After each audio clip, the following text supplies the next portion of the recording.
नमस्ते beautiful people, कैसे हैं आज आप सब लोग। बहुत बहुत बधाइयाँ इस बार शिवरात्रि की। ओम नमः शिवाय। भगवान भोलेनाथ आप सभी की मनोकामना पूर्ण करें। इस बार की शिवरात्रि बहुत ही दुर्लभ है और बहुत ही चमत्कारी है। क्यों है ऐसा? क्योंकि इस बार 4 ऐसे योग पड़ रहे हैं जो भगवान भोलेनाथ अपनी यहाँ पर धरती पर इतनी ज़्यादा ऊर्जा होगी कि आप जो भी आप पूजन करेंगे उसका आपको 100 गुना फल मिलेगा। इस शिवरात्रि पर बहुत ही दुर्लभ सहयोग बन रहे हैं, जैसे कि 8 मार्च को ये शिवरात्रि पर सर्वार्थ सिद्धि योग, शिव योग, सिद्ध योग और श्रवण योग जैसे 4 योग जब पढ़ते हैं एक साथ तो बहुत ही चमत्कारी होते हैं और आपकी पूजा को सिद्ध करने में बहुत ही यूजफुल होते हैं। जैसे यानी कि आप जो भी पूजा करेंगे वो चमत्कारी रूप से एक्सेप्ट हो जाती है और सिद्ध हो जाती है। इसीलिए शिवरात्रि पर इस बार पूजा करना मत भूलिएगा। अगर आपके पास समय नहीं है तो आप कम से कम एक जल लोटा लीजिए और वो तो चढ़ा सकते हैं आप अपने घर पर या मंदिर पर, और कम से कम 108 बार ओम नमः शिवाय का जाप कीजिएगा जब भी आपको इस पूरे दिन में समय मिले।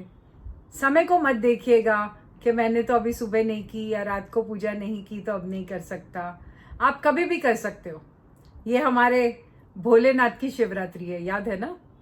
और सबसे पहले मैं आपको ये भी बोलना चाहती हूँ दूसरे उपाय बताने के पहले कि शिव जी हमारे इतने भोले हैं कि आप अगर सच्चे भाव से, यानी कि अपने कर्मों को सच्चा रखकर और सच्चे भाव से जब उनके साथ आप प्रार्थना करते हैं, उनके समक्ष आप प्रार्थना करते हैं और अपना समर्पण देते हैं, उन पर पूर्ण विश्वास के साथ आप पूजा अर्चना करते हैं तो वो ज़रूर आपकी मनोकामना पूर्ण कर देते हैं।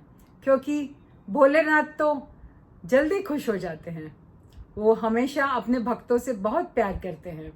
इसीलिए सिर्फ समर्पण ही आपको देना है अपना, क्योंकि वैसे भी हम भगवान को कुछ दे भी नहीं सकते क्योंकि सब कुछ तो उनका ही है। हम तो सिर्फ इस जीवन को जी रहे हैं और जो उनका है वो यूज़ कर रहे हैं। यानी कि हम अपने भाव को दे सकते हैं और हम अपने आप का समर्पण उन्हें दे सकते हैं। इसीलिए ये 2 चीज़ें याद कर कर ही प्रार्थना करना। दूसरा, आप अगर सुहाग के लिए पूजा करना चाहते हैं तो पार्वती जी को आप सुहाग का सामान चढ़ा सकते हैं। आपकी इच्छा पार्वती जी ज़रूर पूरा करेगी क्योंकि एनर्जी हाई है। आप ये याद रखिएगा, इस बार शिवरात्रि पर काफ़ी एनर्जी हाई है। दूसरी बात यह है कि आप गंगा जल से उनका अभिषेक कर सकते हैं। अगर आपके घर में भी पड़ा है तो भी आप उसको भी यूज़ कर सकते हैं। और आप काले तिल चढ़ा सकते हैं जिससे आपको फ़ायदा होगा। आपकी कोई भी जो भी मुसीबतें हैं, आप जब बेलपत्र और फूल और जल का लोटा ही चढ़ाते हैं तो भी बस अपना ओम नमः शिवाय का नाम लेकर ही चढ़ाना।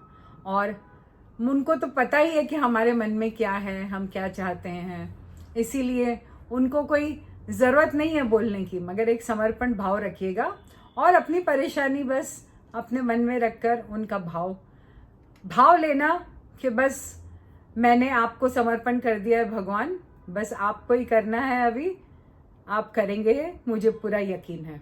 तो जब ये भोलेनाथ सुनेंगे तो वो ज़रूर आपकी मनोकामना पूर्ण करेंगे। इसी आशा के साथ में मैं आप सभी को फिर से बधाइयाँ देती हूँ। और आप सबसे पहले ये याद रखना कि उपाय सब एक तरफ, मगर आपका समर्पण सबसे ऊपर है। इसीलिए इस महाशिवरात्रि को कसम खाइए, प्रार्थना कीजिए, भगवान शिव जी को प्रार्थना कीजिए कि बस जो मेरा है वो तकलीफ़, जो भी दुख है या खुशी है, सब कुछ तेरा है। यानी कि बस मैं आपको समर्पण करता हूँ और आप मेरी सब मनोकामनाएं पूर्ण करेंगे, ये यकीन रखिएगा। जल्दी ही मिलते हैं और मुझे पूरा यकीन है कि इस बार शिव जी भोलेनाथ इतने बड़े संयोग के साथ जो शिवरात्रि लेकर आ रहे हैं वो हम सभी की मनोकामना ज़रूर पूरी करेंगे। और हम सभी को बहुत बहुत बधाई फिर से। और बहुत एंजॉय कीजिएगा शिवरात्रि को अपने मन से, और फूलों से सजाइएगा अपने घर के मंदिर को। अगर आप बाहर जाना चाहते हैं वो भी ज़रूरी है, जाइए, आप कुछ भी करिए मगर पूजा ज़रूर करिएगा और अपने मन में शिव जी का ध्यान अवश्य करिएगा। और ध्यान साधना अगर आप करते हैं तो वो तो बिल्कुल ही बहुत ही अच्छा है। मिलते हैं जल्द ही। ओम नमः शिवाय।